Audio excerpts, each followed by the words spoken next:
The Silent Road. There's a stretch of highway just outside of New Mexico that stretches for miles through barren desert. It seems like any other road under the harsh desert sun, dusty, cracked in places, with faded lines that no one cares to repaint. But for those who live nearby, the road has another name, the Silent Road. There are whispers in local bars, murmured warnings at gas stations just before nightfall. Never drive that stretch of road after dark. They say after midnight you won't hear a sound. Not crickets, not the wind, not even the hum of your engine. In the summer of 2018, a young man named Evan was returning home from visiting his family.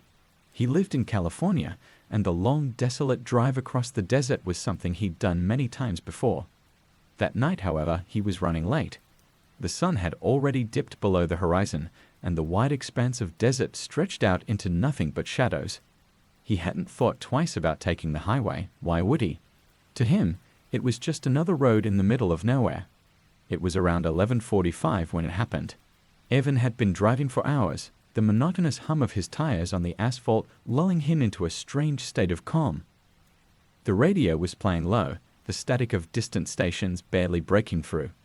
Then, without warning, the radio cut out. At first, he thought it was just bad reception. After all, he was in the middle of nowhere, but then the dashboard lights flickered.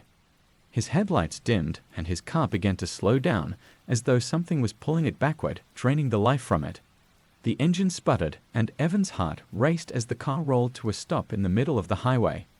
The world outside was pitch black, the moon hiding behind thick clouds. He twisted the key in the ignition again and again, but the engine refused to turn over. The dashboard lights flickered once more before going out completely. He was left in darkness. For a moment he just sat there, his heart pounding in his chest. It was then that he noticed the quiet. Not just the absence of the engine's rumble or the radio's faint static, but an absolute oppressive silence. No wind, no insects, not even the sound of his own breath. He stepped out of the car, his shoes crunching on the gravel shoulder, but even that sound seemed muffled, like it was being swallowed by the night. The air felt heavy, and as his eyes adjusted to the darkness, he saw them. At first, he thought they were shadows, tricks of his tired mind, but then they moved. Lining both sides of the highway, stretching far into the distance, were figures. Dozens of them. They were barely visible in the darkness, standing motionless, watching. Evan squinted, trying to make out their features, but they were nothing more than silhouettes against the blackness. He called out, his voice cracking in the silence, but the moment the words left his lips, they seemed to vanish, swallowed by the night. He heard nothing, no echo, no response. It was as though the world had been muted. The figures didn't move at first. They stood still, like statues, their heads slightly tilted as if listening.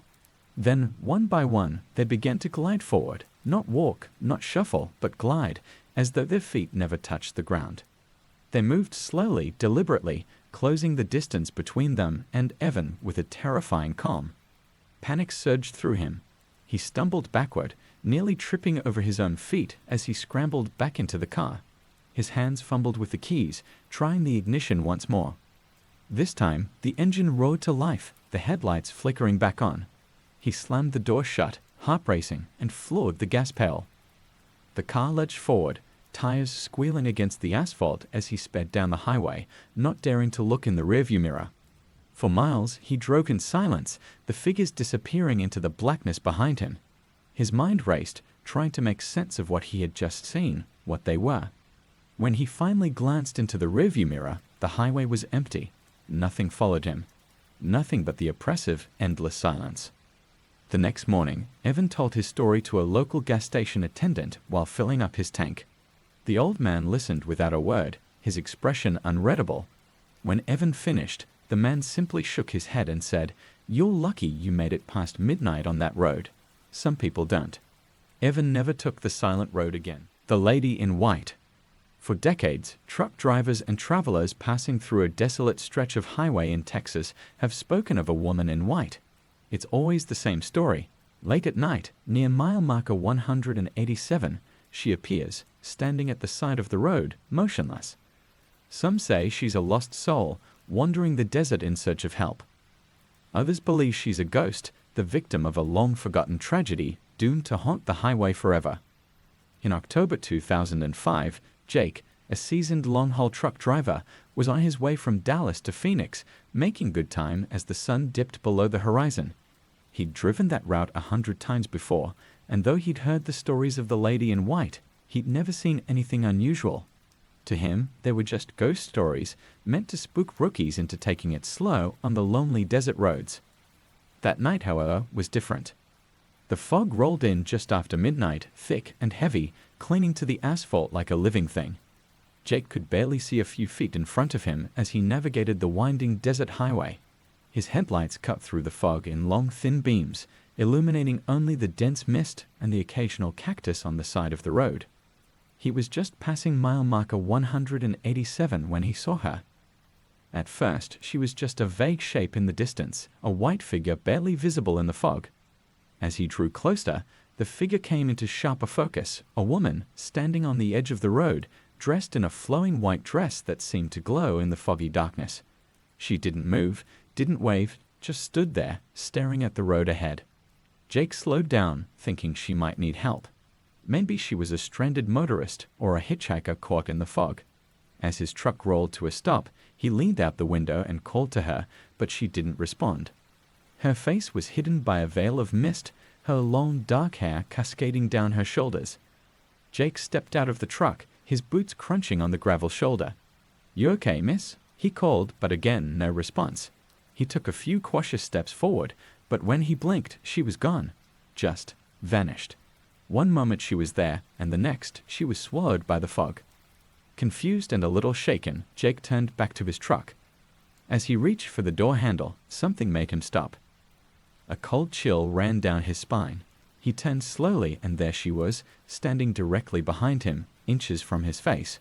Her eyes, dark and hollow, stared into his with a cold, empty gaze.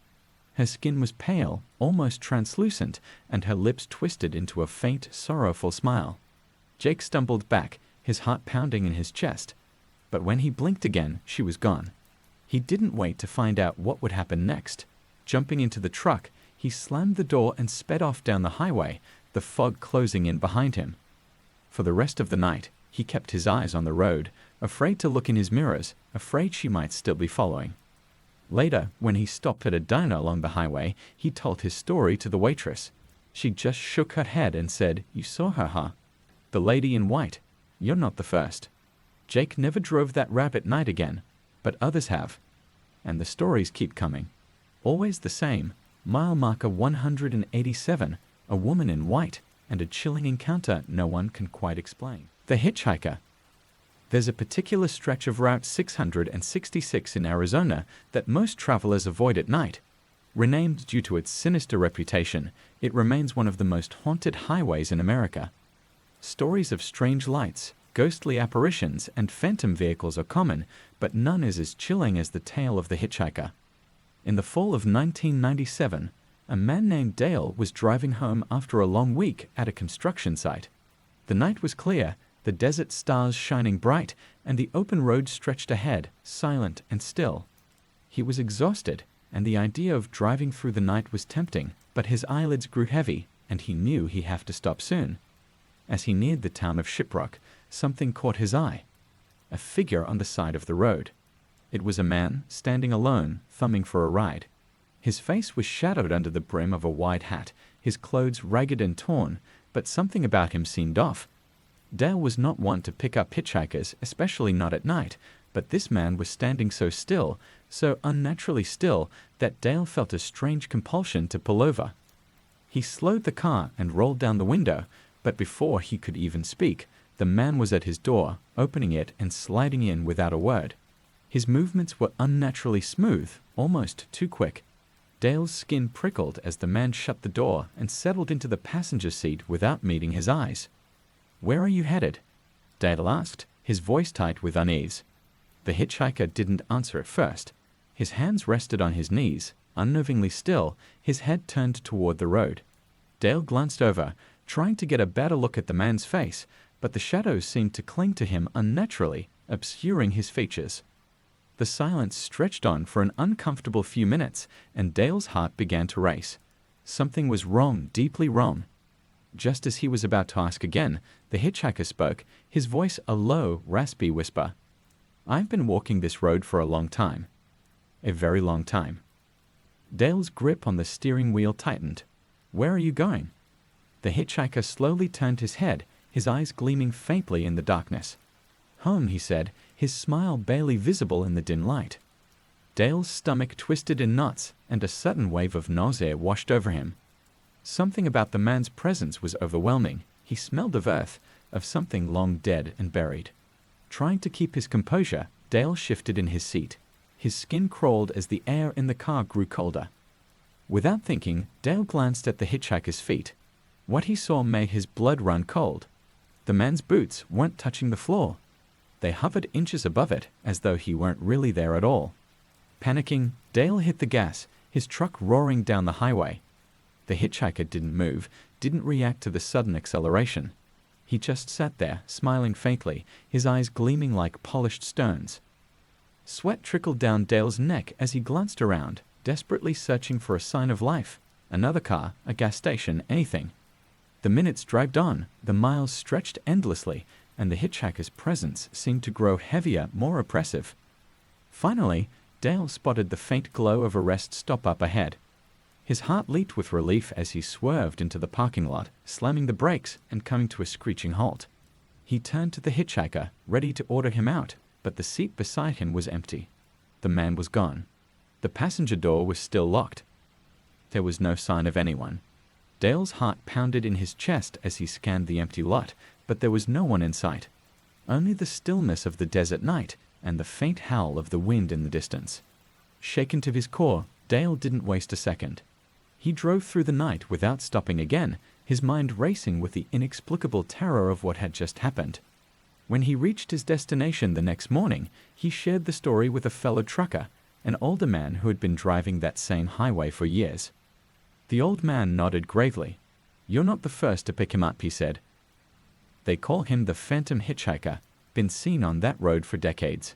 Some say he's the ghost of a man who died out here in the desert, lost and alone. Others say he's something older, something that's always been there waiting." Dale never drove Route 666 at night again. The children on the bridge. In rural Kentucky, there's an old rusted bridge tucked away on a forgotten road, long abandoned by modern traffic. The locals call it Crybaby Bridge because of the legend that haunts it, stories of ghostly children crying in the dead of night, their voices echoing off the still waters below. One crisp autumn night in 2003, Megan and her friends were out for a joyride, looking for a thrill. They'd heard about Crybaby Bridge from older siblings and classmates. How if you parked on the bridge at midnight and turned off your engine, you could hear the cries of children begging for help. Some said the cries were from the victims of a terrible accident, while others believed it was the sound of children who had been drowned by their own mother, driven mad by poverty and grief. Megan's friends scoffed at the story, daring each other to face the bridge's ghostly legend. At exactly midnight, they found the bridge, its rusted beams casting jagged shadows in the moonlight. The road leading to it was narrow and cracked, lined with trees that seemed to close in as they approached. With nervous laughter, the group parked in the middle of the bridge and turned off the engine. The air was still, the night eerily quiet. Megan, sitting in the backseat, felt a chill creep up her spine. She didn't believe in ghosts, but something about the stillness felt wrong. Minutes passed. The only sound was the soft rustling of leaves in the breeze. Then, just as one of the boys in the front seat was about to crack a joke, they heard it. A soft, distant cry, like a child, lost and afraid. The group froze, their laughter dying in their throats. "What the hell was that?" someone whispered. The crying grew louder, closer, as if more voices were joining in. Faint at first, but unmistakable, the sound of children weeping, their cries rising up from beneath the bridge. It was coming from the water below. Megan's heart raced as the cries grew more desperate, more anguished. One of the boys scrambled for the keys, fumbling with the ignition, but the engine wouldn't start. The air inside the car seemed to thicken, the cries now surrounding them, echoing through the night. Suddenly, the car rocked, as if something had slammed into it from the side. Megan screamed, her hand clutching the door handle as the car shook violently. The boys in the front were shouting, their hands slamming the dashboard in panic. Then, just as quickly as it started, the car went still. The crying stopped. The engine roared to life on the first turn of the key, and the car sped off the bridge, the group's laughter replaced by terrified silence. They didn't stop until they were miles away, hearts pounding, too shaken to speak. Later, as they calmed down at a diner, Megan's friend, who had been sitting in the passenger seat, turned pale. She pulled out her phone and showed them a photo she had taken earlier on the bridge. There, in the reflection of the car window, was the face of a child. A pale, hollow-eyed figure staring back at them from the darkness. The vanishing car. Along the deep, winding roads of Colorado's San Juan Mountains, there's a notorious stretch of highway known among locals as the Devil's Curve. Over the years, it's claimed countless lives, sending cars tumbling down the steep cliffs that drop off into the dark wilderness below. But it's not just the treacherous road that terrifies travelers, it's the strange stories of a vanishing car that haunts those winding turns. In the winter of 2011, a man named Russell was making his way back from a ski trip with his wife, Claire. Snow had started falling heavily as the sun sank behind the mountains, and the highway was slick with ice. They were in no rush. Russell was taking it slow, knowing that one wrong move could send them careening off the road. The winding mountain pass was eerily quiet, the snow absorbing all sound. Their headlights cut through the falling snow, illuminating the narrow road ahead. Then, in the distance, they saw it, a pair of headlights coming up fast behind them. Russell glanced in the rearview mirror. The lights belonged to a car moving way too fast for the icy conditions. "That guy's crazy," Claire muttered, gripping the seat. The car behind them approached at an alarming speed, its headlights glaring in the rearview mirror. Russell tensed, expecting the car to pass, but instead, it swerved dangerously close to their bumper. He could barely make out the silhouette of the vehicle through the snowstorm, an old, boxy car that seemed out of place on the modern road. Russell's pulse quickened as the car tailed them aggressively, its headlights flashing, as if trying to push them faster. "What the hell?" he muttered, gripping the wheel tighter. Suddenly, the car swerved to the left, attempting to overtake them. Russell glanced to his left just in time to see the old car, rusted and dented, speed past, tires skidding dangerously close to the edge of the cliff. For a moment, it seemed like the car was going to lose control, but it managed to straighten out, pulling ahead of them. Russell's heart pounded in his chest as he watched the car disappear around the curve ahead. He let out a breath he didn't realize he was holding. "That guy's going to get himself killed," he said, shaking his head. But when they rounded the same curve a moment later, the car was gone. Russell slowed down, scanning the road ahead, but there was no sign of the vehicle. The road stretched on, empty and winding, with no place for a car to have pulled off or turned around. "Where did it go?" Claire asked, her voice trembling. Russell felt a knot tighten in his stomach. He pulled over to the side of the road, squinting through the snow toward the cliff's edge. There were no tire tracks, no sign that the car had gone off the road. They sat in silence for a moment, the snow falling heavier now, thick flakes tapping against the windshield. Just as Russell was about to pull back onto the highway, they saw them, headlights far down the road, coming up fast from behind again. The same old car. "How?" Claire whispered, her voice barely audible. The car approached at the same breakneck speed, its headlights flashing, its engine roaring through the storm. Russell's hands shook as he gripped the wheel, his foot hovering over the gas pedal. The car sped up behind them, tailing them once more, its headlights glaring in the rearview mirror. This time, there was no mistaking it. It was the same car. The same rusted, dented body, the same aggressive driver, pushing them toward the edge. Russell slammed his foot on the gas, his car fishtailing slightly on the icy road as they sped up, desperate to outrun the ghostly vehicle. But no matter how fast they went, the car stayed right behind them, its engine roaring like a beast in the dark. Then, as suddenly as it appeared, the car swerved to the left, pulling ahead of them and vanishing around the curve once more. This time, Russell didn't stop.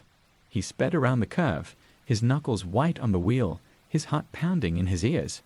But just like before, the road ahead was empty. They drove in silence for miles, the snowstorm swallowing the world around them. When they finally reached the safety of a small mountain town, Russell pulled into the parking lot of a diner, his hands shaking as he turned off the engine. Neither of them spoke for a long time. Inside the diner, they told their story to the waitress, who listened with wide eyes. When they finished, she glanced nervously at the old man sitting at the counter, a local who had lived in the mountains his entire life. The old man nodded slowly, his weathered face serious. "You saw her," he said. "Huh?" Russell asked, confused. The man leaned forward, lowering his voice. "That car belongs to a woman who died on that road years ago. They say she was speeding on a night just like this, trying to get home in the snow. Lost control, went off the cliff. Some folks have seen her since. Same old car, same spot." The lights on Highway 50. In Nevada, there's a stretch of highway that cuts through the vast empty desert known as the loneliest road in America. Highway 50, they call it, and it lives up to its name.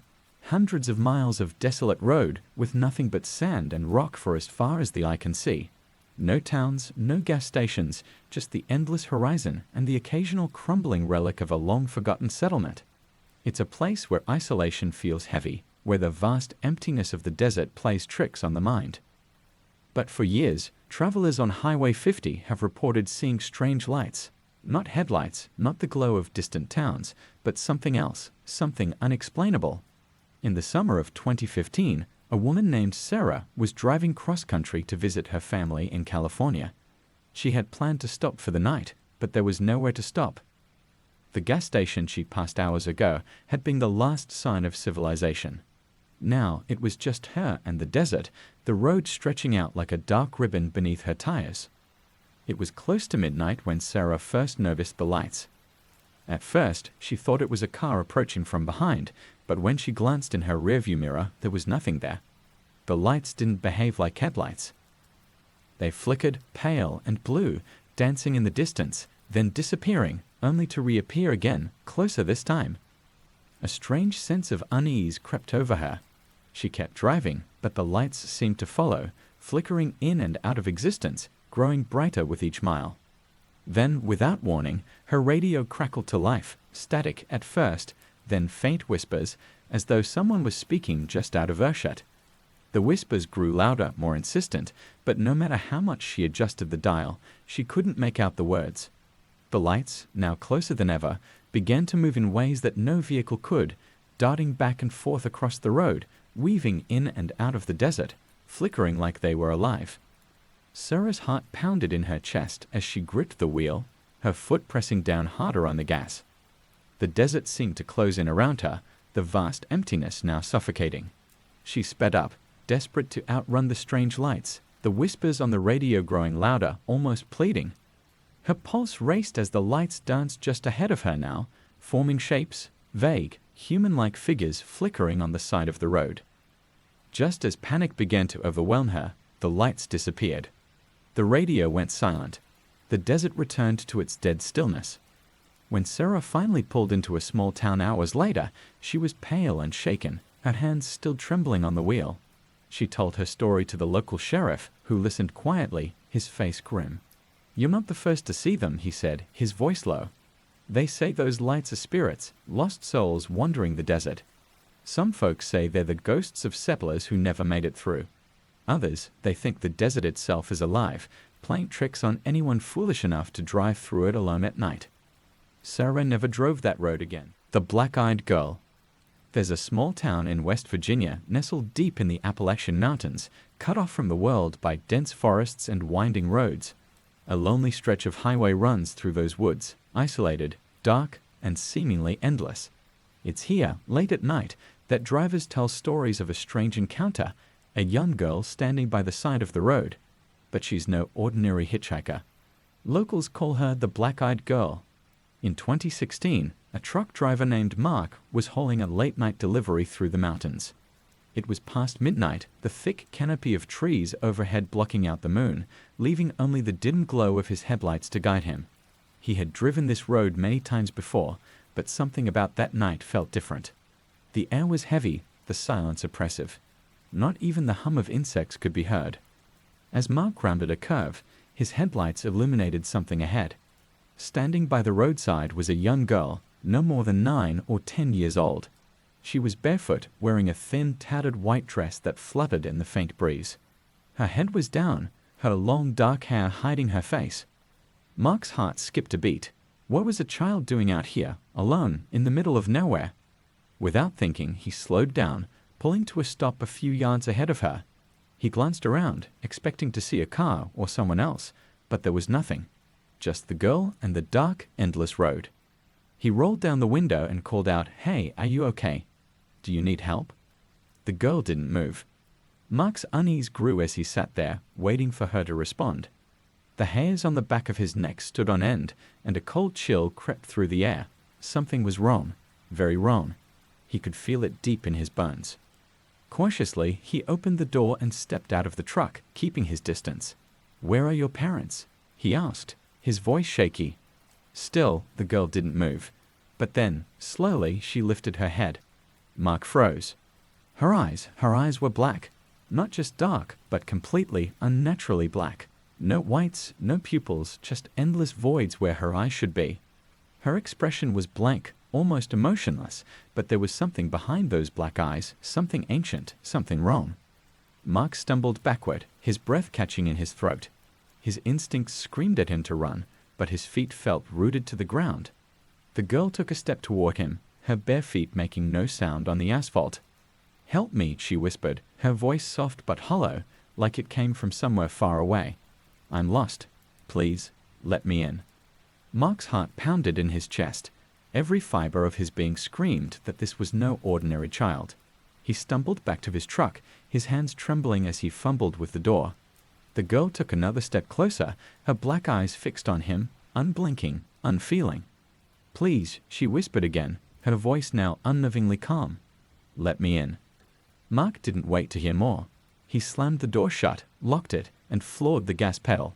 His truck roared down the highway, tires screeching as he sped away from the girl, his pulse racing in his ears. He glanced in the rearview mirror, expecting to see her figure fading into the distance. But instead, she was gone, vanished. The road behind him was empty, as if she had never been there at all. Mark drove for miles, not stopping until he reached the next town. He didn't speak of what he had seen for weeks, afraid no one would believe him. But when he finally shared his story with another driver, the man's face went pale. "I've seen her too," the man said quietly. "Same girl, same black eyes. She tried to get in my truck once. They say if you let her in, you're never seen again." Mark never drove that route at night again. The ghost bus. In the vast, empty plains of Kansas, there's a road that cuts through miles of barren farmland, stretching out toward the horizon with nothing but endless sky above. It's a road so quiet that sometimes you can drive for hours without seeing another vehicle. But those who live in the area speak of an unusual occurrence, an encounter with a ghost bus that appears out of nowhere, always at night. One evening in 2009, a man named Lewis was returning from a business trip, driving through the flat expanse of Highway 50. It was just after 11 p.m., and the sky was clear, the stars scattered across the heavens like distant pinpricks of light. The road ahead was empty, as it often was, and Lewis found himself growing drowsy as the monotony of the drive wore on. Just as his eyelids began to grow heavy, a strange sound broke the silence, a low, rumbling noise, like the distant growl of an engine. Lewis glanced in his rearview mirror and saw something that made him sit up straight. Approaching from behind was the unmistakable shape of a bus, its headlights dim and flickering, as though struggling to stay on. It was an old-fashioned bus, the kind you didn't see anymore, boxy, with large windows and a faded paint job. The engine sounded tired, coughing and sputtering as it drew closer. Lewis slowed down, expecting the bus to pass him, but it didn't. Instead, it stayed behind him, trailing just a few feet from his bumper, its dim headlights reflecting in his mirror. Curious and unnerved, Lewis signaled and pulled off to the side of the road, letting the bus pass. But as it came alongside him, he got a good look inside, and what he saw made his skin crawl.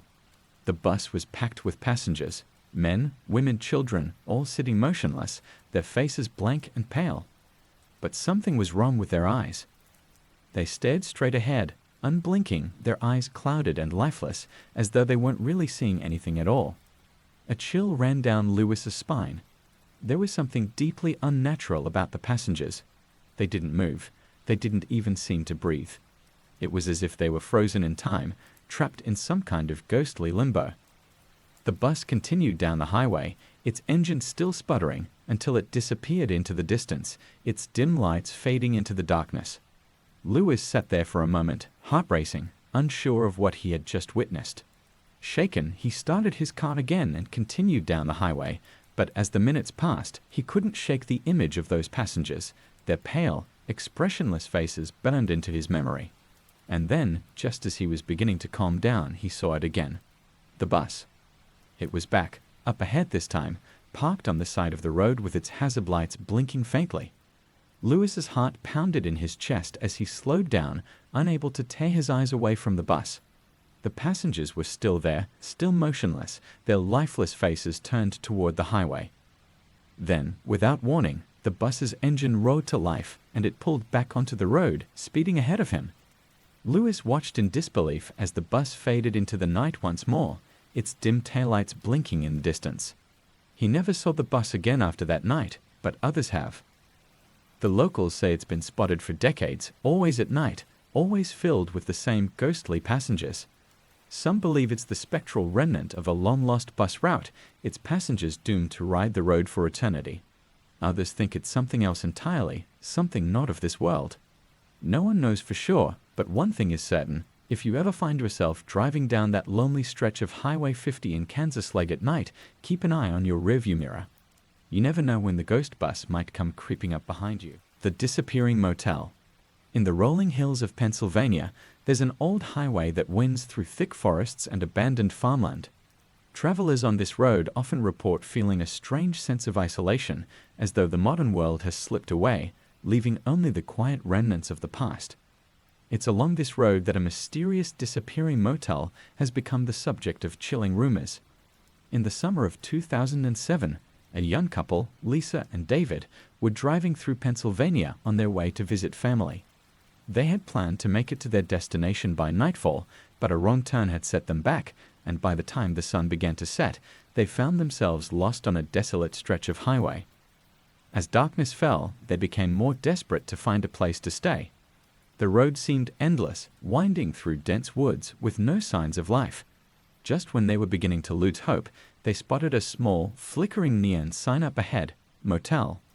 Relieved, they pulled into the gravel driveway and parked in front of the old weathered building. The motel looked like it hadn't been updated in decades, faded paint, cracked windows, and an air of neglect. But it was late, and they were too tired to be picky. The lobby was dimly lit, the furniture old and worn. Behind the counter sat an elderly man, his face gaunt and expressionless. He barely looked up as they approached, mumbling something incoherent as he handed them a key to room 7. The room itself was just as rundown as the rest of the motel, dusty, with a musty smell that clung to the air. But it had a bed and a lock on the door, and that was enough for the night. Exhausted, Lisa and David collapsed into bed, eager to get some rest before continuing their journey in the morning. But sometime in the middle of the night, Lisa awoke to a strange sound, a soft, rhythmic tapping like footsteps in the hallway outside. She nudged David, who groggily opened his eyes. The tapping grew louder, more insistent, like someone pacing back and forth outside their door. David got up and looked through the peephole, but the hallway was empty. Must be the pipes, he muttered, climbing back into bed. But Lisa couldn't shake the feeling that something was wrong. The next morning, they packed their bags and checked out, eager to leave the strange motel behind. But when they drove down the highway, something caught their attention. As they passed where the motel should have been, there was nothing. No sign, no building, no gravel driveway. Just an empty stretch of road and overgrown trees. Lisa and David stared in disbelief. They had stayed at that motel just hours ago, and now it was as if it had never existed. Confused and shaken, they stopped at a diner a few miles down the road and asked the locals about the motel. The waitress gave them a puzzled look. "There hasn't been a motel on that road in years," she said. "It burned down back in the 80s. Whole place went up in flames. No one ever rebuilt." Lisa and David left the diner in silence, the truth settling like a weight in their chests. Whatever place they had stayed at that night, it wasn't part of the living world anymore. The Shadow Man of Highway 93. In the desolate stretches of Nevada's Highway 93, a road that winds through miles of unforgiving desert, there are whispers of a figure that haunts the night. Travelers call him the Shadow Man, and those who encounter him often say they'll never forget the chill that comes with seeing his dark form standing by the road. No one knows who or what he is, but every few years, a new story emerges of someone who meets the Shadow Man, and not all of them make it out the other side. In the fall of 2014, a woman named Eerie was driving alone through the Nevada desert late one night, headed to visit her sister in Idaho. The highway stretched on for hours, seemingly endless, with only the barren desert and the distant mountains as her companions. The night sky was cloudless, filled with stars that seemed impossibly far away, and the highway was empty, no other cars for miles. She had been driving for hours, her headlights the only light cutting through the darkness. It was just after 1 a.m. when she first saw him. At first, it was just a flicker, a shadow on the edge of her vision. She chalked it up to fatigue, her eyes playing tricks on her after hours of staring into the night. But then she saw it again. A tall, thin figure standing just off the road, barely visible in the dim light of her headlights. He was cloaked in darkness, his form indistinct, as though he were made of the night itself. Erin's stomach clenched with unease. As she passed, she couldn't help but glance in the rearview mirror. The figure was gone, swallowed by the desert. But the unease lingered. She told herself it was nothing, a trick of the light, maybe a hitchhiker, but the feeling wouldn't shake. The road stretched on, lonely and silent, but the shadow seemed to cling to her, as if it were following just out of sight. Then, several miles later, she saw him again. This time, he was closer. Standing directly on the shoulder, facing her car. His body was unnaturally still, his face hidden in the dark, but she could feel his eyes on her. Erin's heart raced, and her grip tightened on the steering wheel. She pressed down on the accelerator, speeding up, desperate to put distance between herself and the figure. But no matter how fast she drove, he kept appearing. Every few miles, there he was, sometimes closer, sometimes farther away, but always standing, always watching. The road ahead seemed to stretch into eternity, and Erin's anxiety grew with each passing mile. Her hands trembled on the steering wheel, her breath coming in short gasps. She reached for her phone to call someone, anyone, but there was no signal, just the cold, dead silence of the desert night. And then, as she crested a hill, her headlights illuminated the figure standing directly in the middle of the road. Erin's heart slammed in her chest as she swerved, barely avoiding him. Her car skidded on the loose gravel, tires screeching as she fought to regain control. She managed to stop on the shoulder, her heart pounding in her throat, her hands shaking. Slowly, she looked up, expecting to see the figure standing in front of her. But the road was empty. She sat there, gasping for breath, trying to make sense of what had just happened. Had she imagined it? Had her exhaustion gotten the better of her? Then, from the corner of her eye, she saw movement. The figure, he was there, standing just outside her passenger window. So close she could almost reach out and touch him. Erin screamed, slamming her foot on the gas. The tires spun in the gravel before catching, and the car shot forward, speeding down the highway as fast as it could go. She didn't look back. She didn't dare. For the next 2 hours, she drove without stopping, her hands gripping the wheel so tightly her knuckles turned white. The Shadow Man never appeared again, but she could still feel his presence, like cold fingers creeping up her spine. When Erin finally reached a gas station on the outskirts of Eerie, Nevada, she was shaking so badly she could barely hold her coffee. She told the attendant what she had seen, expecting him to laugh it off, but instead, his face grew pale. "You're not the first to see him," he said quietly. "People talk about a man out on that stretch of road, always at night, always watching. Some say he's a spirit, others say he's something worse." Erin didn't stay to find out more. She left the gas station and never drove that road alone at night again. The toll booth. In northern Illinois, just outside of Chicago, there's a stretch of interstate that passes through an old, disused toll booth. For most drivers, the booth is nothing more than a relic of the past, a forgotten landmark from a time when the toll roads stretched far and wide. But for a few unlucky travelers, that toll booth isn't so abandoned after all. Those who stop there late at night speak of a man who demands payment, but what he takes isn't always money.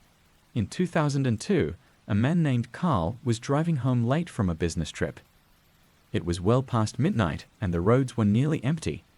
The only sound was the steady hum of his tires on the asphalt and the occasional flicker of headlights in the distance. He was tired but eager to get home. As he neared the old toll booth, he noticed something strange. The booth, which hadn't been in operation for years, was lit up. A faint yellow glow illuminated the small structure, casting long shadows across the highway. Carl frowned, wondering if they had reopened the booth. Curious and a little confused, he slowed down as he approached, rolling to a stop in front of the booth. Inside sat an old man, his face pale and gaunt, with deep-set eyes that seemed to gleam in the dim light. He wore a faded uniform, the kind toll collectors used to wear, and his hands were thin, almost skeletal. The man didn't speak. He simply extended one hand, palm up, as if waiting for payment. Carl hesitated, his heart beginning to race. Something about the man felt wrong. His skin was too pale, his movements too stiff, but the man's eyes, they bored into Carl, unblinking, demanding something. Not wanting to make a scene, Carl fumbled in his pocket for some change, dropping a few coins into the man's hand. The old man's fingers closed around them slowly, and for a moment, Carl thought that was it. But then the man's face twisted into a smile too wide, too unnatural for his gaunt features. "You're short," the man said, his voice low and raspy, like dry leaves scraping against pavement. Carl froze. He knew he had given the exact amount, maybe even more, but something in the man's eyes told him this wasn't about money. His breath caught in his throat, and he quickly shoved a few more bills through the window. The old man didn't move for a long moment. Then he leaned forward, his face pressing close to the glass. "You still owe," he whispered, his breath fogging the window. Panic surged through Carl. He threw his car into gear and sped off, his tires screeching as he left the toll booth far behind. His hands shook on the wheel, his heart pounding in his chest. As he glanced in the rearview mirror, he saw the toll booth fading into the distance, but the old man was standing outside now, watching him drive away. For miles, Carl couldn't shake the feeling that something was following him, lurking just beyond the edges of his vision. When he finally reached the safety of his home, he locked the doors and sat up all night, unable to sleep, haunted by the old man's smile. The next morning, Carl told a coworker about his encounter. The man laughed it off at first, but when Carl described the toll booth, his coworker's smile faded. "That toll booth hasn't been open in years," he said, his voice low. "And there's a legend about that place. They say if you stop there at night, the man inside demands payment. But if you don't give him what he wants, he follows you. He'll come for you later, when you least expect it." Carl never drove that route again, and for years after, he couldn't shake the feeling that one day, the old man would come knocking at his door, waiting to collect what he was still owed. The Howling Tunnel. There's a narrow, forgotten road in the mountains of upstate New York that leads to an old, abandoned train tunnel. The locals call it the Howling Tunnel, and for good reason. On nights when the wind whips through the mountains, a strange, eerie howl can be heard echoing through the trees, coming from the mouth of the tunnel. Those who venture too close often come back changed, if they come back at all. In the winter of 2010, a group of college students decided to explore the tunnel. They had heard the stories, the rumors of strange sounds and ghostly apparitions, but they didn't believe in such things. To them, it was just a bit of fun, a late-night adventure to get their adrenaline pumping. They arrived at the tunnel just after midnight, their flashlights cutting through the thick fog that clung to the mountain road. The entrance to the tunnel loomed ahead, a gaping black maw in the side of the mountain, its stone walls slick with moisture. As they approached, the wind picked up, howling through the trees and sending chills down their spines. One of the students, a boy named Kyle, laughed nervously. "It's just wind," he said, though his voice wavered. "Nothing to worry about." But as they stepped closer to the tunnel's entrance, the howling grew louder, more intense. It didn't sound like wind anymore. It sounded like voices, like distant, tormented cries echoing from deep within the earth. The group hesitated, glancing at each other with growing unease. But Kyle, determined to prove his bravery, stepped forward into the tunnel, his flashlight flickering in the damp air. "Come on," he called, his voice echoing off the walls. "There's nothing here." Reluctantly, the others followed, their footsteps hesitant on the wet stone floor. The tunnel seemed to stretch on forever, the darkness swallowing the light of their flashlights. The further they went, The colder the air became, and the howling grew louder, more frantic. Suddenly, the wind stopped. The tunnel was silent. And then, from the darkness ahead, came a sound, a low, guttural growl. The students froze, their hearts pounding in their chests. Kyle swung his flashlight toward the source of the sound, but the beam only illuminated more darkness. There was nothing there, nothing they could see. But the growling persisted, growing closer, louder. And then came the footsteps, soft at first, then faster, heavier, like something was running toward them from deep within the tunnel. Panic surged through the group. They turned and ran, their footsteps echoing in the tunnel as the howling wind returned, louder than ever. The growling followed them, relentless, chasing them through the darkness. By the time they reached the mouth of the tunnel, gasping for breath, they realized Kyle wasn't with them. They called his name, their voices swallowed by the wind, but there was no response. Desperate, they ventured back into the tunnel, calling for their friend. But there was no sign of him, just the howling wind and the echo of their own voices. Kyle was never seen again. Years later, hikers still report hearing strange sounds coming from the howling tunnel, whispers, cries, and sometimes, on the coldest of nights, the faint sound of footsteps echoing in the dark. The roadside shrine. On the outskirts of small towns across America, you'll often see them, little shrines on the side of the road, simple crosses with flowers, photos, or candles left behind. They mark the places where someone died, where a life was snuffed out in a tragic instant. But there's one stretch of road in Tennessee where these roadside shrines are different. They're not just markers of death, they're warnings. The road, known locally as Cursed Mile, runs through thick, shadowy woods, winding in sharp curves that have caused countless accidents over the years. The shrines began to appear in the late 1970s, placed there by grieving families after their loved ones lost control on the dangerous bends. But soon, people began to notice something strange. The shrines would move. Not by human hands, but by some unseen force.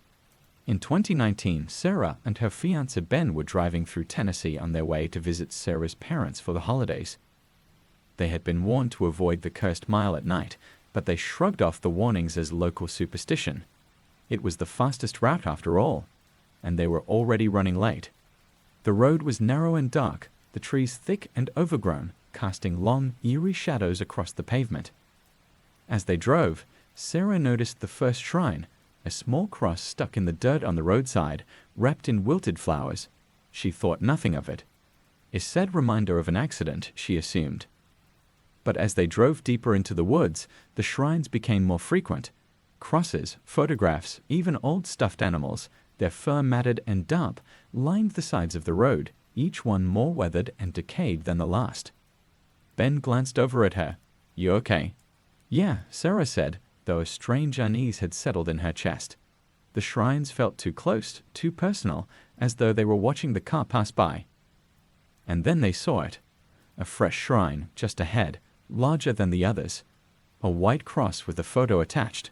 As they got closer, Sarah's stomach twisted. The photo, it was of her. A recent picture, one she had taken just a month ago. Ben slammed on the brakes, the car screeching to a halt. They'd both stared at the shrine in shock, the cross standing eerily still in the middle of the woods. "Is this some kind of sick joke?" Ben muttered, but his voice wavered. Sarah didn't respond. Her hands trembled as she opened the car door and stepped out, her eyes locked on the photo. It couldn't be real. It had to be a mistake, some horrible prank. But as she approached the shrine, she saw something else, something that made her blood run cold. Next to her photo, stuck into the dirt beside the cross, was a second picture. It was of Ben. Her breath caught in her throat, and she stumbled back, the world spinning.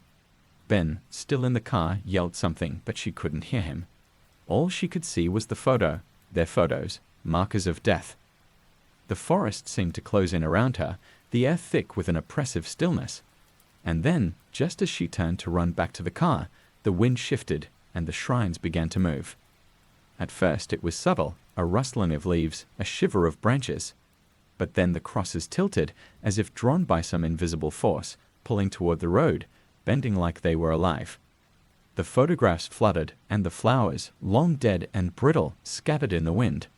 One by one, the shrines leaned closer to the pavement, their shadows stretching towards Sarah and Ben like grasping hands. Ben screamed her name, and she snapped back to reality, racing to the car. They sped off, the tires kicking up dirt and gravel as they fled down the coast road, the shrines bending and swaying in the rearview mirror. They didn't stop until they reached the next town, the safety of streetlights and gas stations finally calming their nerves. They didn't tell anyone what they'd seen, who would believe them. But that night, Sarah couldn't sleep. The image of the shrine, the photo of her and Ben, was burned into her mind. 2 weeks later, on their return trip, they took a different route. And when they arrived home, Sarah checked the local news. Another accident had happened on the coast mile. 2 people had died. A young couple. A new shrine had been placed on the side of the road. The Phantom Jogger. In the quiet suburbs of Oregon, there's a bike path that winds through a peaceful wooded park, a place where families often walk their dogs, joggers get their morning exercise, and cyclists enjoy the fresh air. But after dark, the park is almost always deserted. Locals know better than to be there after the sun goes down, and they know why. The park, once safe and serene, is haunted by a figure known as the Phantom Jogger. It started in the early 2000s, after a tragic accident took the life of a young woman who was training for a marathon. She had been jogging through the park at dusk when she was hit by a car while crossing the road. The driver never stopped. Her body was found the next morning, and the town grieved the loss of a bright young life. A small memorial was set up in the park in her honor, but soon strange things began happening. Joggers who ran through the park after dark reported hearing footsteps behind them, steady, rhythmic footsteps, as though someone was running just a few paces behind. But when they turned around, no one was there. In the summer of 2010, a woman named Rachel was out for an evening run in the park. She had heard the stories of the Phantom Jogger, but like most people, she didn't believe them. The path was familiar to her, a route she had taken hundreds of times before. The trees swayed gently in the evening breeze, the sky darkening as the sun dipped below the horizon. She felt at peace, alone with her thoughts. But as she rounded the bend near the park's edge, she heard it, footsteps. At first, she thought it was another jogger, someone catching up to her, but the sound was strange. The footsteps matched hers exactly, as though the person behind her was mirroring her every move. She glanced over her shoulder, expecting to see another runner, but the path was empty. Rachel's heart quickened. The footsteps continued, growing louder, more insistent. She picked up her pace, her breath coming in short, panicked gasps, but the footsteps stayed right behind her, never missing a beat. "Hello," she called out, her voice shaky. No answer, just the sound of running feet, keeping perfect rhythm with her own. Panic set in, and Rachel broke into a sprint, her shoes pounding against the pavement as she raced toward the park's exit. But no matter how fast she ran, the footsteps followed, always just a few paces behind. She could feel someone, or something, right on her heels, but every time she looked back, the path was empty. Finally, she burst out of the park and into the streetlights of the parking lot. The footsteps stopped. The silence was deafening. Rachel stood there, gasping for breath, her heart pounding in her chest. She waited, half expecting the footsteps to return, but the park was quiet, the path dark and still. Shaken, she quickly made her way to her car, her hands trembling as she fumbled with the keys. As she pulled out of the parking lot, she glanced in her rearview mirror one last time. Standing at the edge of the park, just where the path met the trees, was a figure. A woman in running clothes, her face obscured by the shadows. She stood perfectly still, watching as Rachel drove away. Rachel never ran in that park again. The Tolling Bell. In the coastal town of Bar Harbor, Maine, there's a narrow, winding road that hugs the rocky cliffs overlooking the Atlantic Ocean. It's a beautiful drive during the day, with breathtaking views of the sea and the distant islands. But at night, when the fog rolls in from the ocean, the road takes on a different, more sinister atmosphere. And those who drive it often hear something that chills them to the bone, the sound of a bell tolling in the mist. They call it the Tolling Bell Road, and it's been the subject of ghost stories for generations. The sound of the bell, they say, comes from a ship that sank off the coast more than a century ago. The ship, the Aurora, was carrying a full crew when it was caught in a sudden storm. The captain tried to navigate through the treacherous waters, but the ship struck the rocks and sank, taking all aboard with it. The ship's bell was said to have rung out in the storm, its mournful toll the last sound the crew ever heard. Now, on foggy nights, that same bell can be heard by those who drive along the cliffside road. In the spring of 2018, a man named Greg was driving home late one night after visiting a friend in a neighboring town. The fog was thick, rolling in from the ocean and obscuring the road ahead. He could barely see more than a few feet in front of him, the headlights of his car barely cutting through the dense mist. The sea crashed against the rocks below, the sound muted by the fog. As he rounded a curve, the sound came. Bomb, bomb. The deep, resonant toll of a bell echoed through the fog, sending a chill down Greg's spine. He slowed the car, straining to listen. The sound was faint at first, distant, but unmistakable, the slow, rhythmic toll of a ship's bell. Bomb, bomb. Greg's heart raced as the sound grew louder, seeming to come from the ocean below. He pulled over to the side of the road, his hands trembling on the wheel. The fog swirled around the car, thick and impenetrable, and the bell continued to toll, each strike heavy and mournful. Suddenly, a figure emerged from the fog, standing in the middle of the road. Greg's breath caught in his throat. The figure was dressed in old-fashioned sailor's clothes, his face pale and gaunt, his eyes hollow. He held something in his hand, an old rusted ship's bell swinging gently in the mist. The bell tolled again, its sound reverberating through the fog. Greg threw the car into gear and sped off, his heart pounding in his chest. He didn't stop until he reached the safety of his home, the sound of the bell still echoing in his ears. The next morning, Greg searched the local history books for any mention of the shipwreck. The Aurora had sunk over a century ago, but the legend of the tolling bell lived on. Some said the bell rang to warn sailors of the dangers of the cliffs, while others believed it was the captain's ghost, forever tolling the bell in penance for his doomed crew. Greg never drove the tolling bell road at night again. The hitchhiker in the rain. In the rainy hills of Washington state, there's a stretch of highway infamous for sightings of a lone hitchhiker. Drivers call him the Rainman, a tall, thin figure who appears on the side of the road during heavy storms, thumbing for a ride. People who've picked him up say they quickly regret it, but those who don't, well, sometimes they never make it home at all. In the spring of 2015, a man named Jared was driving home from a weekend camping trip. The rain had been coming down in sheets for hours, and the winding road through the hills was slick and treacherous. His wipers worked overtime, barely keeping up with the deluge as visibility dropped to near zero. It was late, past midnight, and Jared was the only one on the road. His headlights illuminated the dense rain, and the trees lining the highway loomed like dark sentinels.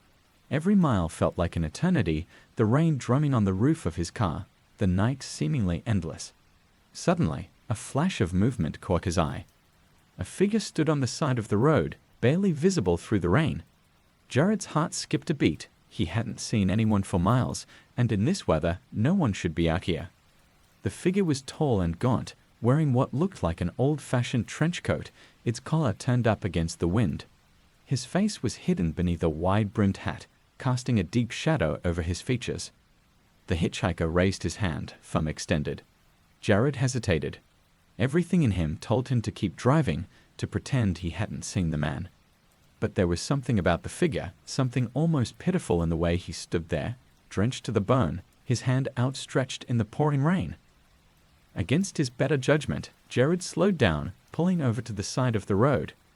As the figure approached the car, Jared rolled down the window just enough to speak. "You need a ride." The man nodded slowly, his face still obscured by the brim of his hat. Without a word, he opened the passenger door and slid inside, bringing with him the smell of wet earth and rain-soaked leather. Jared glanced at him out of the corner of his eye, uneasy, but the man said nothing. The ride was silent. The rain continued to pound against the windshield, the only sound in the otherwise still car. Jared tried to make small talk, but the hitchhiker didn't respond. His head remained lowered, the shadow of his hat hiding his face completely. After a few minutes, Jared began to feel a strange pressure in his chest, a growing sense of dread that he couldn't shake. The air inside the car felt thick, oppressive, like something heavy was pressing down on him. He tried to ignore it, focusing on the road ahead, but the unease grew with each passing second. Finally, Jared couldn't take the silence anymore. "Where are you headed?" he asked, his voice shaky. The hitchhiker didn't respond. Jared glanced at him again, and that's when he saw it: water. The man's coat was soaked through, and water was pooling on the seat beneath him, but it wasn't just rainwater. It was dark, thick, and smelled faintly of something rotten, like decaying wood or stagnant water.